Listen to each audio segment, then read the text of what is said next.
Quando um piloto de circuito regional está prestes a começar uma carreira de alto nível, é totalmente normal que, dependendo da categoria de base, o seu primeiro ano seja composto em participar apenas de algumas etapas ao longo da temporada, em vez de um período integral logo de cara. Claro, tudo depende da política da onde vai correr. Na NASCAR, por exemplo, a jornada até Daytona começa nos Midgets Mudfields e Late Models, correndo em pequenos ovais, sejam eles de asfalto ou de terra. Depois sobem para a Arca Menards, começando a correr em circuitos ligeiramente maiores e em circuitos mistos. E quando se faz sua estreia na terceira divisão mais importante da NASCAR, vulgo Truck Series, ele está autorizado a correr em ovais de meia milha a 1 milha de comprimento.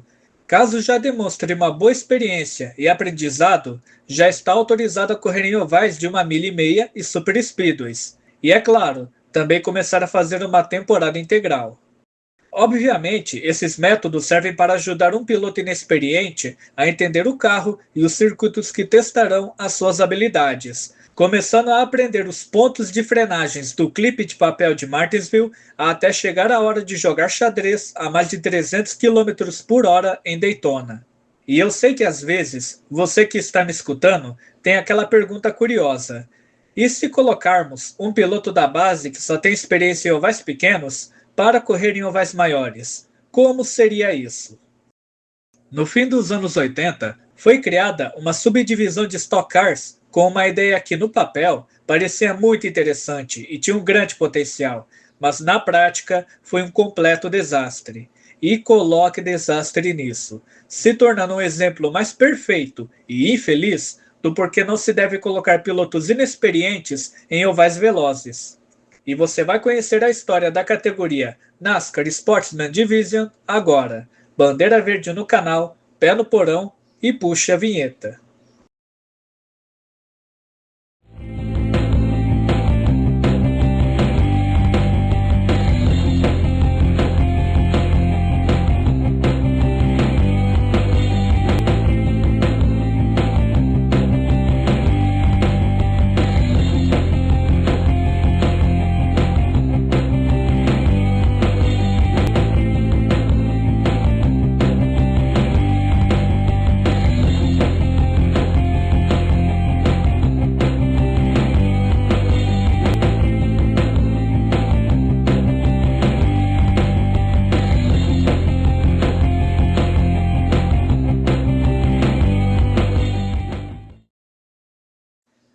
Era janeiro de 1989. O presidente de Charlotte Motor Speedway da época, Ramy Wheeler, anunciou uma nova subdivisão da NASCAR, chamada de Sportsman Division. Embora tenha o mesmo nome de uma categoria também sancionada pela NASCAR, que durou de 1950 até 1981, não possuía qualquer ligação. Era algo totalmente novo. A ideia dessa categoria era dar a chance de pilotos acostumados a circuitos menores a terem maior experiência em ovais mais longos, os preparando para futuramente, quem sabe, correr nas categorias que eram o último degrau antes da NASCAR, a ARCA Series ou a Busch Grand National, a atual NASCAR O'Reilly Series. Na parte do planejamento, os circuitos do calendário seriam bem variados, uma mistura de ovais curtos com ovais grandes. A respeito dos carros, os pilotos podiam usar qualquer carro da NASCAR Winston Cup entre os anos 1982 e 1986, e também qualquer carro da Busch Grand National. E conforme um ano de categoria era completado, um modelo mais recente poderia ser acrescentado. Exemplo, em 1990, os carros de 1988 eram permitidos. Em 1991, os carros de 1989 eram permitidos, e por aí vai. Claro que a potência dos carros não seriam tão grandes e não seriam desbalanceadas. Eles usariam motores de 350 polegadas cúbicas e carburadores de 2 cilindros, gerando entre 250 e 300 cavalos de potência, o que já era muito bom. E essa categoria não tinha um campeonato. Os únicos prêmios seriam em dinheiro e o piloto ter a chance de criar a sua reputação, mostrando que pode ser um talento promissor para as grandes equipes, além, claro, de realizar o seu sonho de ser um piloto profissional. E por falar nos pilotos, para participar da categoria era bem simples. Sim, realmente era bem simples. Tenha uma carteira de motorista válida, uma licença na NASCAR, não ter participado de mais de 5 provas na NASCAR Cup e também tenha uma certa experiência em ovais. O piloto conquistava tudo isso só com algumas corridas de autoescola lá mesmo em Charlotte Motor Speedway. E não importava o que você fazia de sua vida antes de correr na Sportsman, se já tinha experiência com corridas ou não. Se você completava todos os requisitos citados agora há pouco, estava autorizado para correr. Eu vou até deixar um documento aqui na descrição para vocês verem. Tem todos os pilotos que já passaram pela categoria, os seus nomes, de onde vieram, os carros que usaram e o que faziam antes de pilotarem na categoria. Eu vou citar alguns exemplos. Tinha piloto de avião, professor, mecânico, treinador de time de futebol, frentista, balconista de restaurante, etc. Profissões muito dignas, é claro, mas que demonstrava que qualquer um poderia correr lá. E a categoria que dizia dar a chance a pilotos mais acostumados a circuitos menores a correr em ovais maiores, simplesmente estava aceitando qualquer um que tivesse uma carteira de motorista e quisesse correr num Stock Car. Até você que está me escutando, que trabalha de CLT escala 6x1, podia correr aí. Loucura, não é?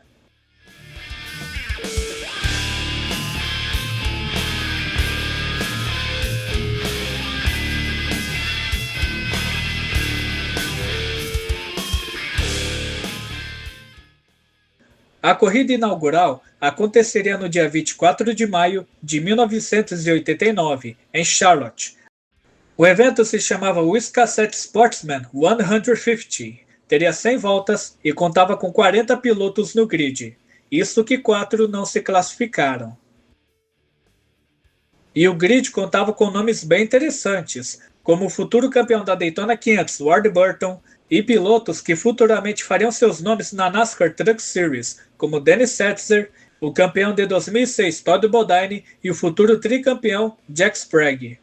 O pole position foi Ward Burton em Oldsmobile e os carros surpreendentemente eram bem rápidos. A nível de comparação, o pole position da Coca-Cola 600 foi Alan Kuick, com uma média de 173 milhas, fazendo um tempo de 31 segundos e 210 milésimos.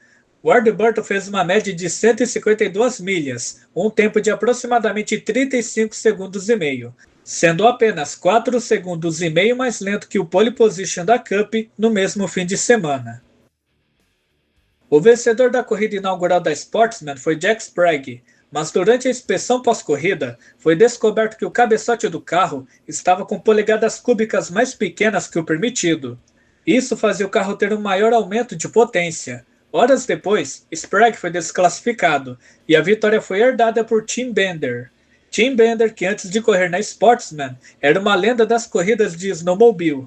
E a corrida dessa nova categoria teve uma excelente primeira impressão. Por se tratar de pilotos inexperientes em ovais longos, teve apenas 5 amarelas e 29 pilotos chegando até o final. Se esperava vários acidentes, mas não foi bem assim. Bom, até agora. O cronograma estava previsto para ter 7 corridas no ano. Aconteceram alguns imprevistos que impediram isso acontecer. Mas, mesmo assim, no dia 4 de outubro, a categoria correu novamente no oval de Charlotte. Mais uma prova de 100 voltas. Porém, aqui seria o primeiro indício do que essa categoria iria se tornar. Na volta 2, aconteceu um acidente de 3 carros. O piloto do White Cass foi parar no hospital com o ombro quebrado. E faltando 20 voltas para o fim, um Big One. 8 carros envolvidos. Um deles era Richie Petty, sobrinho do rei da NASCAR. A corrida de maio foi bem limpa, mas a de outubro foi totalmente o oposto. Os primeiros problemas dessa categoria estavam começando a aparecer. Os espectadores presentes no dia da corrida perceberam que os pilotos mais acostumados em ovais curtos não tinham ideia do que fazer em caso de um acidente. Alguns conseguiam diminuir a velocidade. Já outros estavam em velocidade máxima, mesmo com o acidente acontecendo. Somente 24 dos 40 pilotos terminaram a prova. O vencedor foi novamente Tim Bender, mas, apesar dos sustos, foi uma boa corrida. E mesmo com certos acidentes, a categoria estava recebendo bons elogios.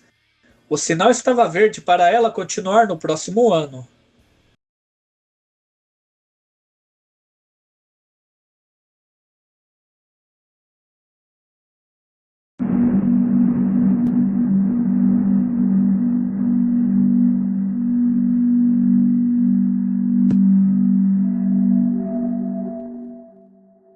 Para 1990, a categoria contava com novidades.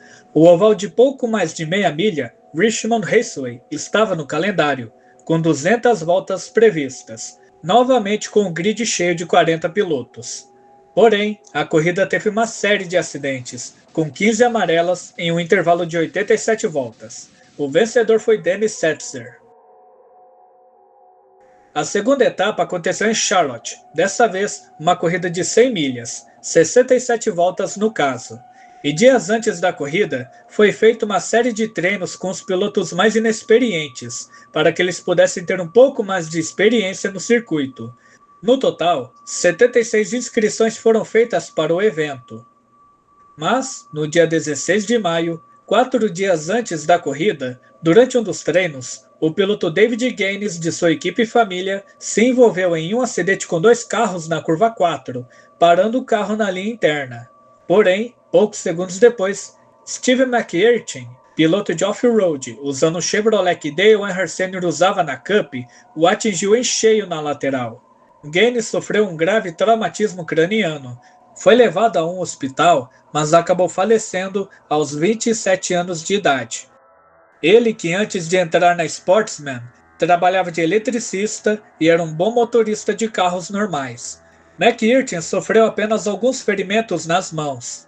O evento teve que continuar. 40 pilotos em pista. O pole foi Tim Hepler, um piloto que antes de entrar na Sportsman só correu de kart na vida. Eu não disse que qualquer um poderia correr aí? O vencedor foi Rob Fagart, por apenas 6 milésimos sobre Tucky Trinton.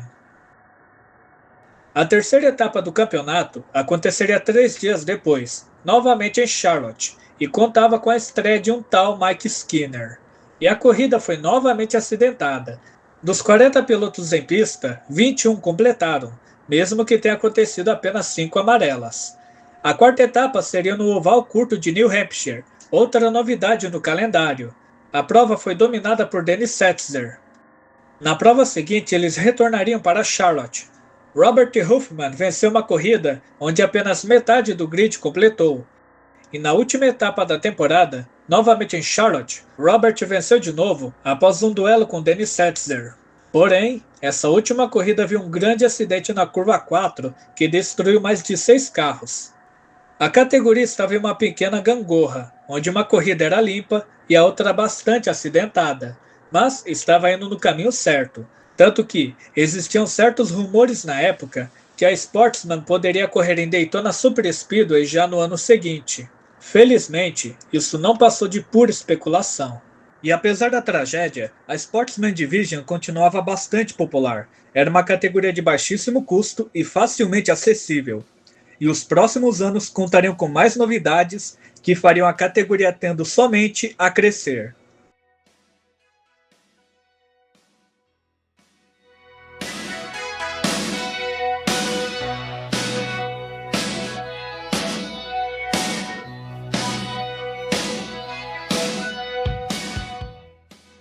Em 1991, mais uma vez, a categoria contava com um grid cheio. A primeira etapa aconteceu em Richmond. O vencedor foi Dennis Setzer, em quase 2 horas de prova. Cerca de 25 carros chegaram ao fim da prova, e apenas 3 abandonaram por acidente. No mês de maio, chegou a segunda etapa, Charlotte. O evento exigiu várias sessões de classificação para vários pilotos novatos. A primeira classificação foi bem tranquila, mas na segunda veio o primeiro susto. Doug Gold e Michael Goldie acabaram batendo e sendo levados para o hospital com dores, mas sem ferimentos graves. Porém, no reinício dos treinos, Philip Ross, um piloto estreante que antes só tinha experiência em pista de terra na Carolina do Sul, derrapou, foi para a área do pit lane e aconteceu isso.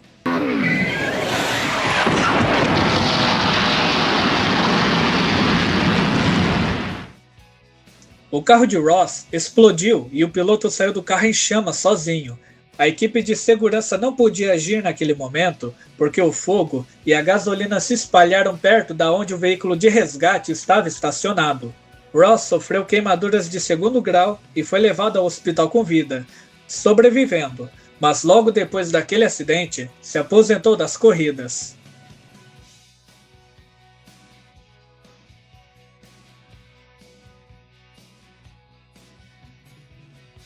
A corrida aconteceu e mais um piloto foi para o hospital, William Metzer, e ele ainda precisou de raio-x e tomografia. O vencedor foi Robert Huffman. Dias depois, mais uma corrida em Charlotte e mais um piloto para o hospital. Rich Petty, após mais uma grande batida na curva 4, foi enviado ao hospital com o braço dolorido. Pouco tempo depois, mais uma corrida em Charlotte e mais um grave acidente. Ed Gardner Jr. rodou com seu Pontiac 84 e pegou Harry Page e Mike Carver no processo, e após alguns segundos, Tom Dett, um lendário piloto de lanchas em seu Chevrolet 61, bateu na porta de Gardner. Gardner quebrou a perna direita e Dett quebrou um osso no pescoço. A prova recebeu bandeira vermelha. 15 minutos depois, retornou à ação. Robert Huffman mais uma vez foi intocável e venceu com autoridade. A quinta etapa vinha com uma grande novidade: Pocono no Raceway, o triângulo traiçoeiro. A corrida contava com 150 milhas ou 60 voltas, e as velocidades por lá eram impressionantes. Os carros da Cup fizeram uma volta em torno de 56 segundos. O carro mais rápido da Sportsman foi apenas 9 segundos mais lento.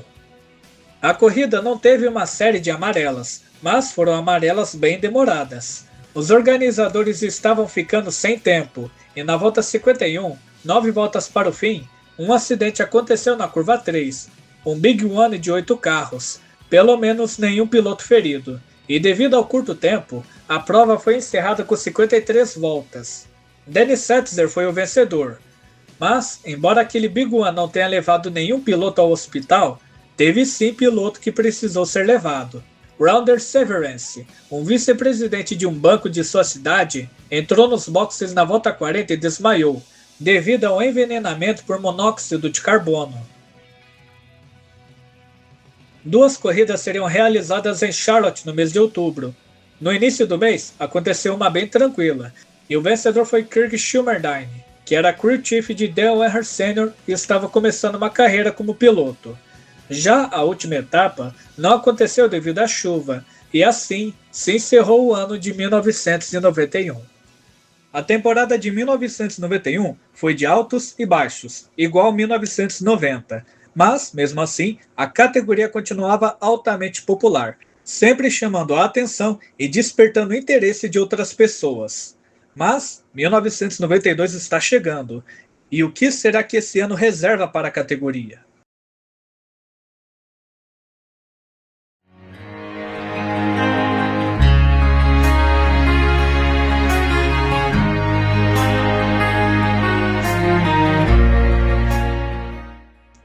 Para 1992, a categoria ganhou uma grande força, um patrocinador master, a Igloo, empresa de caixas térmicas e coolers. Agora, ela se chamava de NASCAR Igloo Sportsman Challenge. E o melhor, ela começaria a valer pontos, então estava deixando de ser uma categoria de exibições e se tornando uma categoria oficial. Novamente, o calendário contava com 7 corridas, 3 em Charlotte no mês de maio, 2 corridas em Pocono, uma sendo feita em junho e a outra como evento de apoio para a NASCAR Cup, e para encerrar, mais 2 corridas em Charlotte para fechar a temporada. Richmond e New Hampshire não voltaram. E o primeiro fim de semana de corrida da temporada prometia muito, 62 pilotos inscritos. Após uma sessão de treinos, os 30 melhores já tinham seus lugares garantidos na corrida normal. Os outros 32 tinham que fazer uma corrida de classificação que durava 30 voltas para definir as últimas 10 vagas. Mas, durante a prova, um acidente. Um carro na ponta acabou rodando e todo mundo tentou desviar. Dentre eles, Neil Connell Jr., que subiu demais e atingiu Gary Batson, fazendo o carro ficar sobre 2 rodas e deslizando sobre o muro. Ambos pararam após se arrastarem juntos por alguns metros. Batson chegou a dar um sinal de positivo para os fiscais, sinalizando que estava bem.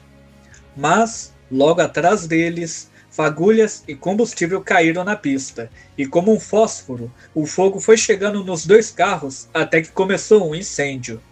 O ângulo de como Batson parou não permitiu dele sair do carro. O lado do motorista estava bloqueado pelo carro de Connell. Connell Jr. conseguiu escapar. Somente 30 segundos depois, a equipe de resgate chegou para conter o fogo, e somente 60 segundos depois que o fogo foi contido.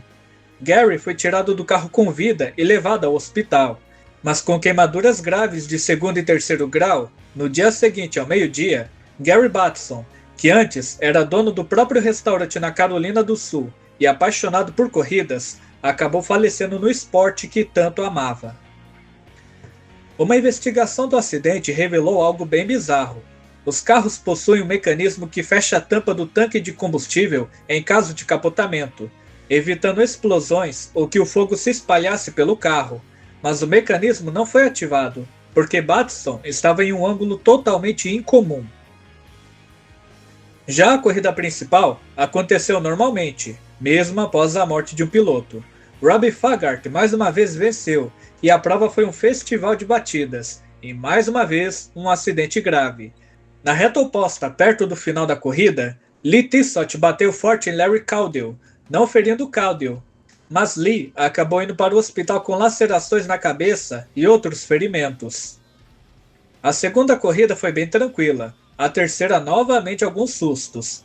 Dennis Sykes colidiu com Jerry Rector e o seu carro virou uma bola de fogo, mas conseguiu sair rapidamente e não teve ferimentos. Outro acidente aconteceu. Steve Allison, primo de Dave Allison, atingiu a parede na curva 1, indo para o hospital com um ombro rompido. Sem brincadeiras, eu tô fazendo esse áudio e eu até perdi as contas de quantos pilotos já foram para o hospital. A quarta corrida aconteceu em Pocono e novamente foi um festival de batidas, com mais da metade da corrida sobre amarela. Tim Bender foi o vencedor. Na corrida seguinte, aí mesmo no triângulo, teve apenas uma amarelinha. E para encerrar a temporada, as duas corridas em Charlotte no mês de outubro. Robbie Fagart dominou as duas corridas e se tornou o campeão inaugural da Sportsman. E é claro, as duas corridas contavam com vários acidentes e pilotos indo para o hospital. Mark Purcell sofreu uma fratura no externo em uma batida frontal. 1992 foi um repeteco das temporadas anteriores, infelizmente vitimando mais um piloto de maneira fatal, e com batidas cada vez mais fortes e graves. Mesmo atraindo vários pilotos e tendo uma boa audiência televisiva, alguma coisa precisava mudar para o ano seguinte.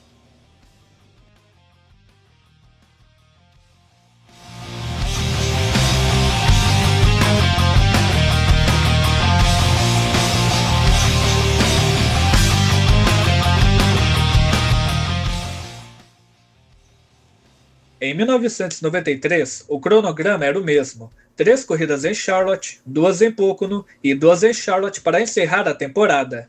E a categoria perdeu o patrocínio da Igloo, voltando a ter apenas o seu nome original. Apesar disso, ainda contava pontos. A primeira corrida estava ocorrendo normalmente, mas faltando 5 voltas para o fim, Shari Minter rodou e foi atingido por Kirk Schimmeldine. Outros 3 pilotos também foram pegos, mas ninguém se feriu. Na prova seguinte, o caos começou antes da corrida. Chuck Hebig quebrou a encápula em um acidente durante os treinos, e na segunda volta da corrida, um mini Big One. 5 carros envolvidos, mas os pilotos não sofreram ferimentos.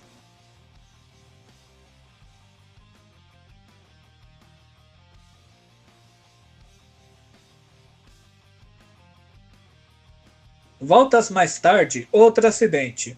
Russell Phillips provocou um acidente na curva 2. Marty Ward foi coletado. O seu carro, inclusive, era o mesmo do finado Gary Batson, mas sem ferimentos graves também, felizmente. Essa corrida foi a gota d'água para os organizadores da categoria. Eles estavam cansados de tantos acidentes frequentes, e para tentar amenizar a situação, a largada da próxima etapa seria em fila em Indiana. E a ideia, por incrível que pareça, deu muito certo. A prova seguinte não teve uma única bandeira amarela, e foi uma ótima corrida. somente após a bandeira quadriculada que aconteceu um acidente, quando Steve Clark rodou e bateu, mas estava tudo certo.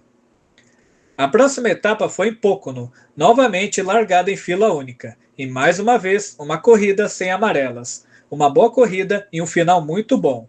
Derek Knowles, especialista em circuitos de terra, apostou em uma corrida sem amarelas e completou todas as voltas sem fazer uma parada. E após isso, a organização da categoria decidiu que a partir de agora, todas as corridas começariam sempre em fila indiana. A penúltima etapa do ano novamente teve um grande duelo em Pocono, embora tenha acontecido 4 amarelas.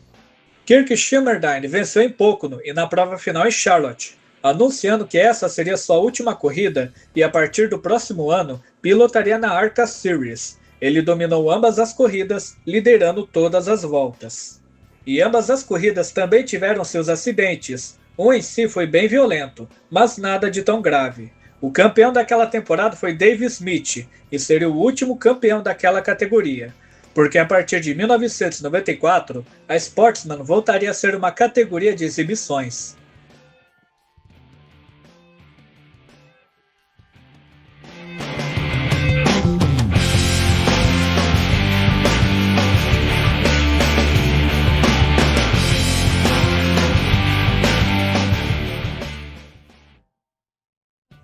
Para 1994, o mesmo cronograma de antes, e agora tinha algumas novidades. 2 mulheres estavam estreando na categoria: Shari Minter, esposa de um mecânico, e Sherry Blackley, piloto de late models e vendedora de carros de luxo. E 1994 seria o começo do fim da categoria. A primeira corrida do ano em Charlotte não foi muito boa.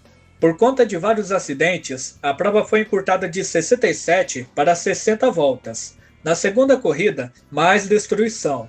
11 carros envolvidos no Big One. Robert Walton bateu nos barris na área de pit lane e sofreu uma concussão, sendo levado ao hospital. Na terceira corrida, muito mais destruição. Faltando 15 voltas para o fim, Red Everett, funcionário de restaurante e tinha como hobby pilotar late models no fim de semana, acabou rodando na curva 4. Com o pelotão de trás se aproximando em alta velocidade, bom, já sabem o que aconteceu.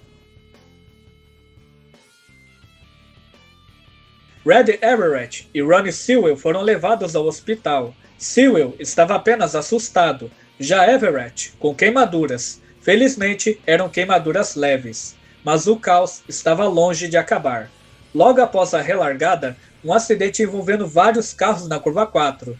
Um dos carros teve o eixo voando para os boxes, ferindo alguns membros de equipes. O piloto Ronder Severance também sofreu ferimentos leves, e mais 2 pilotos foram levados ao hospital. Jack Coukes diagnosticado com o ombro deslocado e Jerry Hawkins com uma perna quebrada. Uma corrida estava planejada para acontecer em Pocono no mês de junho, mas foi cancelada por causa da chuva e marcada para o mês seguinte. Então, aconteceria uma rodada dupla em Charlotte. A primeira foi dominada por Wally Fowler, piloto experiente de circuitos pequenos. A segunda corrida novamente foi vencida por Fowler. Dessa vez teve duelos contra Marty Ward e Tim Bender pela vitória. Porém, foi descoberto modificações que eram contra o regulamento. Fowler foi desclassificado de ambas as corridas. Jerry Rector herdou a corrida 1 e Marty Ward a corrida 2. E é claro, aconteceu mais um acidente. Russ Galindo e Doug Bennett bateram, destruindo seus carros, mas sem ferimentos. Já as 2 últimas corridas do ano, Wally Fowler venceu a penúltima prova, dessa vez com o carro no regulamento, e Marty Ward a última do ano.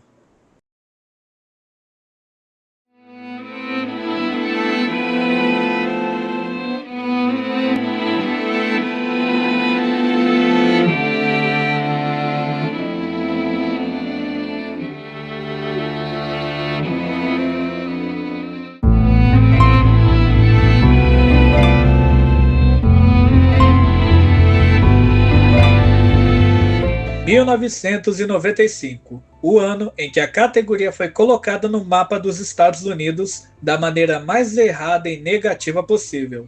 Novamente o mesmo cronograma: 3 corridas em Charlotte, 2 em Pocono e as últimas 2 do ano em Charlotte. A primeira corrida teve Marty Ward vencendo de maneira fácil, e quase uma tragédia aconteceu no início da corrida. Tim Neighbors quase atingiu Robert Woolten na lateral. A segunda prova teve como vencedor Lester Lesnevsky, dono de uma loja de autopeças, e aconteceu um forte acidente envolvendo 5 carros. Don Satterfield rodou e foi atingido por Henry Benfield e Tim Neighbors. Satterfield foi levado ao hospital com o dedo quebrado, mas recebeu alta rapidamente.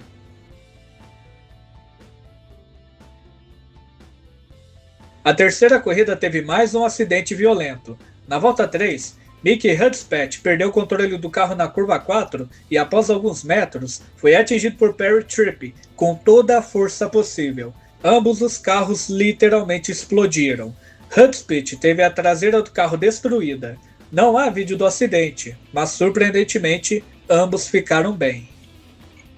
A quarta etapa aconteceu em Pocono, sem sustos. A quinta também aconteceu no Triângulo Traiçoeiro e foi bem acirrada, 10 trocas de líderes na corrida.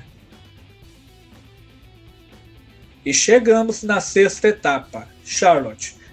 A prova era para ser realizada numa quarta-feira, mas foi adiada por causa da chuva, indo para sexta-feira, dia 6 de outubro de 1995. E Russell Phillips foi o pole. Um piloto que antes de se aventurar na Sportsman Division era pastor e metalúrgico, um homem muito respeitado e de bom coração. Ele que estava começando a ter melhor experiência nas pistas. A prova estava acontecendo normalmente, mas na volta 16, 2 pilotos rodaram. Stephen Howard tentou sair da fumaça e subiu demais na curva 4. Russell Phillips estava do seu lado naquele exato momento. E o pior aconteceu. Russell Phillips was killed when his car was forced up into the wall as an accident unfolded in front of him. He was just 26 years old. ESPN sends its condolences to the family and friends of Russell Phillips. Phillips, the pole sitter, crashed into the retaining wall in turn 4. The impact of the crash decapitated Russell. The crash took place during lap 17 of the 67-lap race. Phillips became the 9th fatality in the 36-year history of the Charlotte Motor Speedway. 26-year-old fireman survived by his widow. Esse é um dos acidentes mais brutais e grotescos que já aconteceu em toda a história do esporte a motor. Vale constar que era uma época que não existia softwall e nem barra de proteção no teto dos carros. Eu não recomendo que vocês pesquisem fotos ou vídeos desse acidente. O vencedor foi Gary Latton. Sim, mesmo após a morte de um piloto, foi dada apenas uma bandeira vermelha e a corrida continuou tempos depois. E um detalhe, essa corrida era para ter sido televisionada.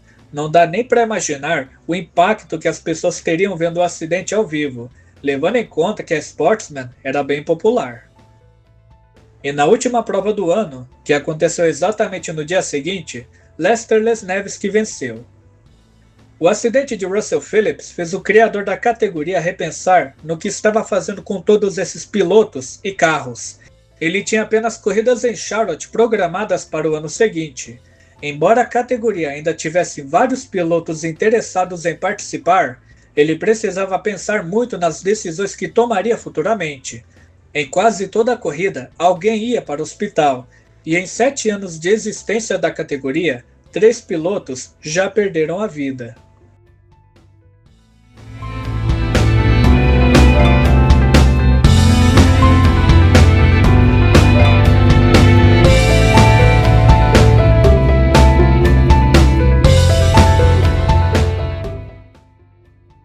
Após alguns meses pensando em alguma solução, os organizadores tomaram a decisão mais sábia. Decidiram acabar com a categoria, anunciando em novembro de 1995 que as corridas em Charlotte no ano que vem estavam canceladas e que a ARCA pegaria o seu cronograma. Nenhum anúncio sobre Pocono foi feito, mas a NASCAR Sportsman Division se deu como oficialmente encerrada. Embora a categoria tenha sido benéfica para alguns pilotos, não dava para continuar daquele jeito. Era um hobby para uns e infelizmente uma tragédia para vários outros. Alguns pilotos conseguiram se estabelecer no mundo das corridas, criando seus nomes. Já outros decidiram tomar um outro rumo fora das pistas. Tim Bender, por exemplo, conseguiu chegar na Busch Series, até que em 1997 sofreu uma lesão no pescoço durante a classificação em Bristol, se aposentando logo depois, sendo substituído por um tal Matt Kenseth. Vários carros da categoria foram adquiridos pela Hooters Pro Cup, e a mesma usava os regulamentos da Sportsman. Atualmente, essa divisão se chama de Cars Super Late Model Tour. Essa é a categoria onde Dale Jr. participa de vez em quando. Em 7 anos de existência, a categoria teve seus bons momentos, é claro, mas infelizmente ficou marcada pelas tragédias. Mesmo assim, deixou seu legado e uma importante lição. Não se deve colocar pilotos inexperientes para pilotar em carros velozes em circuitos grandes logo de cara, arriscando suas vidas em circuitos que ainda não estão prontos para encarar.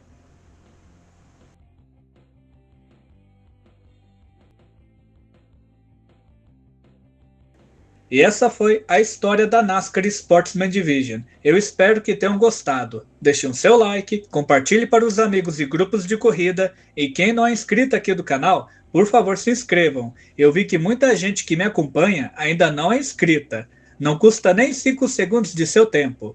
E gostaria de agradecer aos membros aqui do canal, Alexandre Pereira, Cutter Racing e esse perfil que está excluído.